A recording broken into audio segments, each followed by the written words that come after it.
ముఖ్యమంత్రి చంద్రబాబు నాయుడు తాను 3 దశాబ్దాల క్రితం ఉపయోగించిన అంబాసిడర్ కారును పరిశీలించి ఆ కారుతో ఉన్న అనుబంధాన్ని గుర్తు చేసుకున్నారు.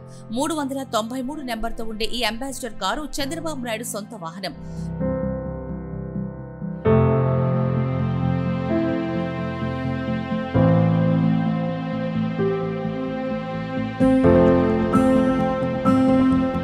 ఉమ్మడి రాష్ట్ర ముఖ్యమంత్రిగా 393 నెంబరున్న అంబాసిడర్ కాన్వాయ్లో ముఖ్యమంత్రి రాష్ట్రంలో విస్తృతంగా పర్యటించేవారు.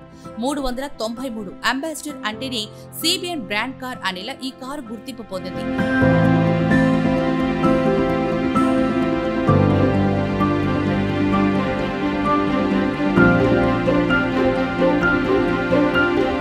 ప్రస్తుతం 4వసారి సీఎంగా ఉన్న చంద్రబాబు నాయుడు భద్రతా పరంగా ఆధునిక వాహనాలు వినియోగిస్తున్న తన సొంత కారు అయినట్టి ఆనాటి అంబాసిడర్ ను మాత్రం అపురూపంగానే చూసుకుంటున్నారు. ఇప్పటి వరకు హైదరాబాద్ లో ఉన్న ఈ కారును అమరావతిలోని తెలుగుదేశం పార్టీ కేంద్ర కార్యాలయంలో ఇకపై ఉంచనున్నారు. పార్టీ కార్యాలయానికి వచ్చి తిరిగి వెళ్తున్న సమయంలో ఆనాడు తాను వాడిన అంబాసిడర్ కారును చంద్రబాబు పరిశీలించి ఆ కారులో తన ప్రయాణ స్మృతులను గుర్తు చేసుకున్నారు.